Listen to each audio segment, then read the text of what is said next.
चंद्रशेखर आजाद के खिलाफ गंभीर आरोप लगाने वाली रोहिणी घावरी का मकसद क्या है? क्या वह चंद्रशेखर को जेल की सलाखों के पीछे भिजवाना चाहती हैं, उनके कर्मों की सजा दिलवाना चाहती हैं? और ऐसे कौन से बुरे कर्म कर दिए जिसको लेकर आज रोहिणी इतने गंभीर आरोप लगा भी रही हैं? देखिए, रोहिणी ने खुले तौर पर वह अपनी बातें सोशल मीडिया के जरिए बार बार रखी और अभी भी अगर आप देखें तो उनके पोस्ट आप सभी को देखने को मिल जाएंगे, जिसमें चंद्रशेखर ने क्या क्या किया था, ये सारी जानकारी आपको मिल जाएगी। लेकिन फिलहाल सवाल ये नहीं है। सवाल आप सभी ने देखा होगा कि हाल ही में खबरें चल रही हैं कि महिला आयोग में रोहिणी घावरी ने शिकायत दर्ज करा दी।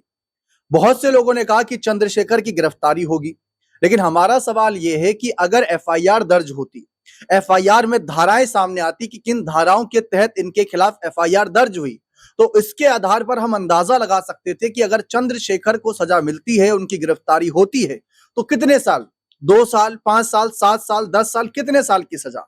यहां तक कि जो 12 साल की एक लड़की का जिक्र किया गया था रोहिणी के 4 जून वाले पोस्ट में, उसमें जब मैंने जानकारी जुटाई तो पता चला कि 12 साल से कम उम्र की लड़की को लेकर अगर कोई शोषण की खबर सामने आती है तो पोक्सो एक्ट भी आता है, जिसमें अगर एक बार केस दर्ज हो जाए और आप अगर अरेस्ट में आ जाएं, यानी कि पुलिस शिकंजे में आ जाएं, तो जमानत मिलना भी बहुत मुश्किल हो जाता है।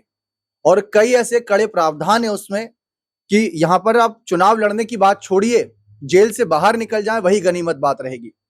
फिलहाल इस मुद्दे पर हमने अपनी न्यूज रूम में मौजूद सहयोगी नाजमीन जी से ज्यादा जानकारी प्राप्त करने की कोशिश करी कि उनका क्या कहना है, क्योंकि इसमें अपर्णा यादव की भूमिका भी बहुत बड़ी है, क्योंकि महिला आयोग में शिकायत दर्ज कराई गई। उनके बयान सुनने से पहले मैं आपको वो रसीद दिखा देता हूं जिसकी बहुत चर्चा हो रही है कि भाई कहीं ना कहीं रोहिणी घावरी ने जो शिकायत दर्ज कराई, अगर आप देखें, देखिए एफआईआर की तस्वीर कुछ अलग होती है, लेकिन ये वो रसीद है जो इन्होंने खुद शेयर करी थी। आप यहाँ पर देखते हैं, ये सोशल मीडिया का अकाउंट है रोहिणी घावरी का ऑफिशियल, जिसमें वो लिखती हैं कि आज से कानूनी लड़ाई की शुरुआत हो चुकी है, सच सामने आकर रहेगा, मैं अपने स्वाभिमान सम्मान के लड़ूंगी, पीछे नहीं हटूंगी, सत्यमेव जयते। आपकी शिकायत राष्ट्रीय महिला आयोग में दिनांक 23 जून 2025 4:16 को प्राप्त हुई, जिसकी रसीद संख्या ये है। कृपया इस रसीद संख्या को ध्यानपूर्वक नोट कर लें। और उसके बाद यही बातें इंग्लिश में लिखी हुई थी, जो कि आप यहां पर देख सकते हैं। ना तो इसमें कोई धारा लिखी हुई है, ना ही ये लिखा हुआ है कि चंद्रशेखर के खिलाफ क्या बयानात दर्ज करवाए। जबकि यहां पर अगर हम देखें तो इस मामले पर तमाम खबरें सामने आई थी कि रोहिणी जो है आर पार की लड़ाई लड़ेंगी, एफआईआर दर्ज करवाएंगी, हो सकता है पोक्सो एक्ट का मामला भी ऐड हो जाए और उसके तहत कहीं ना कहीं उनकी गिरफ्तारी हो, या ऐसा कुछ माहौल जो बनना था। अब इस मामले पर आप नाजमीन जी का बयान सुनिए, उनका क्या बयान आया है। चंद्रशेखर आजाद के खिलाफ जो शिकायत दर्ज हुई है उसका आप किस नजरिए से देखते हैं? अगर शिकायत पर अमल किया जाता है, कार्रवाई होती है, तो क्या लगता है कि अगर दोषी पाए जाते हैं तो क्या सजा हो सकती है?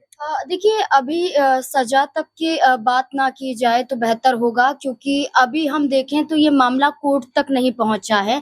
इस मामले को लेकर अभी एफआईआर भी दर्ज नहीं हुई है, बस एक शिकायत दर्ज हुई है और ये शिकायत राष्ट्रीय महिला आयोग में दर्ज हुई है, जिसके बाद खुद रोहिणी घावरी ये कहती हैं कि ये अभी शुरुआत है। डॉक्टर रोहिणी घावरी कहती हैं कि अब इसके बाद वो कोर्ट का रुख करेंगी। तो इससे अंदाजा लगाया जा सकता है कि सिर्फ शिकायत दर्ज हुई है, इसकी भी पुष्टि नहीं की जाती है, क्योंकि उन्होंने सिर्फ अपने सोशल मीडिया एक्स पर एक पोस्ट शेयर किया और इस पोस्ट में जो वो जीत की बात करती हैं, नए आगाज की बात करती हैं, इंसाफ की बात करती हैं, तो सिर्फ शिकायत की एक कॉपी है जो शेयर की जाती है। लेकिन इस बीच में सवाल ये खड़े होते हैं कि आखिरकार ये जो शिकायत दर्ज करवाई गई है, इसके पीछे क्या आरोप हो सकते हैं जो आप चंद्रशेखर आजाद पर लगा रही हैं?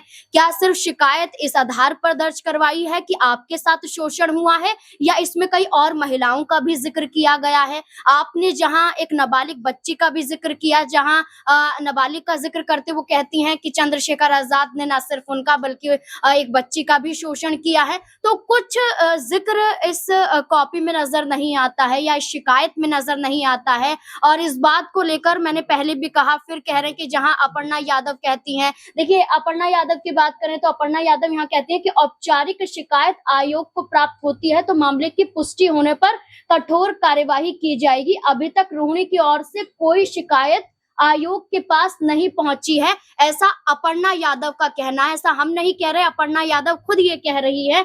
और इसके बाद देखिए खुद अपर्णा यादव आगे भी बातों को दोहराती हैं कि वो राज्य की महिला आयोग की उपाध्यक्ष हैं। अपर्णा यादव ने मामले पर बयान देते हुए कहा, जब भी किसी व्यक्ति पर इस तरह के गंभीर आरोप लगाए जाते हैं, पहले भी कहा जा रहा है कि ये बेहद गंभीर मामला है, इस मामले को हम ऐसे हल्के में नहीं ले सकते हैं, इसकी जांच होनी बहुत जरूरी हो जाती है। और यही बात अपर्णा यादव भी कह रही है कि जांच का विषय होता है, हमारी प्राथमिकता है कि पहले शिकायत की पुष्टि हो और तथ्यों की जांच हो और उसके बाद फैसला होगा कि चंद्रशेखर आजाद गुनहगार हैं, निर्दोष हैं, और उसके बाद तय होगा कि एफआईआर तक बात जाती है, कोर्ट तक बात जाती है। तो आप देखिए अभी तक महिला आयोग में शिकायत ही मात्र भर दर्ज करवाई गई है। इस शिकायत को लेकर भी कोई पुष्टि नहीं की जाती है कि इन मामलों में शिकायत दर्ज करवाई गई है, सिर्फ चंद्रशेखर आजाद पर दर्ज है या और भी कई चेहरे यहाँ पर निकलकर सामने आते हैं। तो अपर्णा यादव ने भी यहाँ पर स्पष्ट कर दिया है कि शिकायत है और शिकायत के बाद पूरी जांच के बाद ही तय होगा,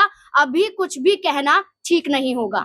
बहुत बहुत शुक्रिया। देखा आप सभी ने किस तरीके से उन्होंने स्पष्ट शब्दों में बताया कि कहीं ना कहीं जो चंद्रशेखर पर आरोप दर्ज है अभी उनको दोषी की नजरों से नहीं देखा जा सकता, क्योंकि चंद्रशेखर ने क्या किया है क्या नहीं किया वो उनकी भी हमें बातें जानना जरूरी है। देखिए ये मेरा ही कहना नहीं है, कहीं ना कहीं जो अपर्णा की बातों का जिक्र जब नाज़रीन मैम कर रही थी तो उसमें कुछ और बातें भी यहाँ पर मैं आप सभी के सामने प्रस्तुत करना चाहता हूं। जैसा कि अगर आप देखें तो यही बात अपर्णा ने भी कही है कि दोनों पक्षों की बात सुनकर निकलेगा निष्कर्ष।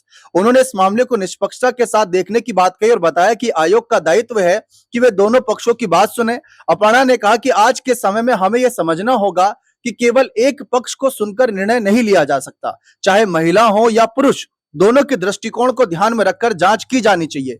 यदि कोई महिला प्रताड़ित हो रही है तो यह गंभीर मामला है, लेकिन यह भी देखना होगा कि क्या वास्तव में ऐसा हुआ है। दोनों पक्षों की बात सुनकर ही कोई निष्कर्ष निकाला जा सकता है। लेकिन हैरानी की बात यह है कि उपाध्यक्ष जो है महिला आयोग की अपर्णा का तो यह भी बयान था कि कहीं ना कहीं जो शिकायत है वो आती है तो मैं व्यक्तिगत रूप से इसमें सुनिश्चित करूंगी कि दोषी को कहीं ना कहीं सजा मिले। तो ये चर्चा बहुत ज्यादा हो रही है कि भाई चंद्रशेखर को अब कौन सी सजा मिलेगी, क्या होगा, पूछताछ कब होगी, क्योंकि 23 तारीख को आपने रसीद पर देखा होगा तारीख भी, ये दर्ज हो चुका था मामला, लेकिन करीब 24-48 घंटे बीत चुके, लेकिन इस मामले पर क्या एक्शन हुआ, सवाल तो ये भी है। फिलहाल अपर्णा की भूमिका भी इसमें बहुत स्पष्ट है कि महिला आयोग की उपाध्यक्ष हैं, वह ये सुनिश्चित जरूर करेंगी क्योंकि ये मामला हाई प्रोफाइल है। जो अपर्णा यादव खुद कभी सपा या भाजपा के टिकट से चुनाव लड़के विधायक, सांसद, राज्यसभा सांसद या फिर विधान परिषद का सदस्य या मेयर बनने के सपने देख रही थी, आज वो एक महिला आयोग के उपाध्यक्ष पद पर है, जो बहुत बड़ी जिम्मेदारी है और उनकी जिम्मेदारी वो अच्छी तरीके से निभा रही है, उनका कहना है। लेकिन इसमें जनता चाहती है कि जल्द से जल्द और कड़ी से कड़ी कार्रवाई हो। ब्रजभूषण शरण सिंह ने यही आरोप लगाए थे कि चंद्रशेखर के जो बयानात थे मेरे खिलाफ, वो आज अपने ऊपर भी यही बात लागू करें। तब चंद्रशेखर ने कहा था कि तब उन्होंने हैसियत की बात रख दी थी। फिलहाल ये मामला गंभीर बनता जा रहा है दिन प्रतिदिन, और इस मामले पर सबका दो तरफ का पहलू है, दो तरीके की विचारधारा देखने को मिले। एक वो जो रोहिणी को पूरी तरीके से सही बता रहे हैं और ये कह रहे हैं कि इनकी बातों को सुनकर ही चंद्रशेखर को गिरफ्तार कर लेना चाहिए। दूसरे वो जो इंतजार कर रहे हैं कि चंद्रशेखर का क्या कहना है, चंद्रशेखर ने क्या कुछ ऐसा किया है, क्योंकि ब्रजभूषण ने साफ कहा था अपने समय पर जब महिला पहलवानों ने आरोप लगाए थे तो उनका कहना था कि अगर मैं दोषी होऊंगा तो मुझे फांसी पर लटका देना, मैं कुर्सी छोड़ने के लिए तैयार हो जाऊंगा। लेकिन चंद्रशेखर ने बहुत कम शब्दों में कहा कोर्ट में ये सारी बातें रखूंगा। यानी वो कॉन्फिडेंस, ओवर कॉन्फिडेंस कुछ नहीं, सीधे स्पष्ट शब्दों में एक बड़ी ही नपी तुली राजनीति कर रहे हैं। लेकिन उसका असर क्या इस केस पर पड़ता है नहीं पड़ता है देखना दिलचस्प रहेगा। बने रहे चैनल के साथ, बहुत बहुत शुक्रिया।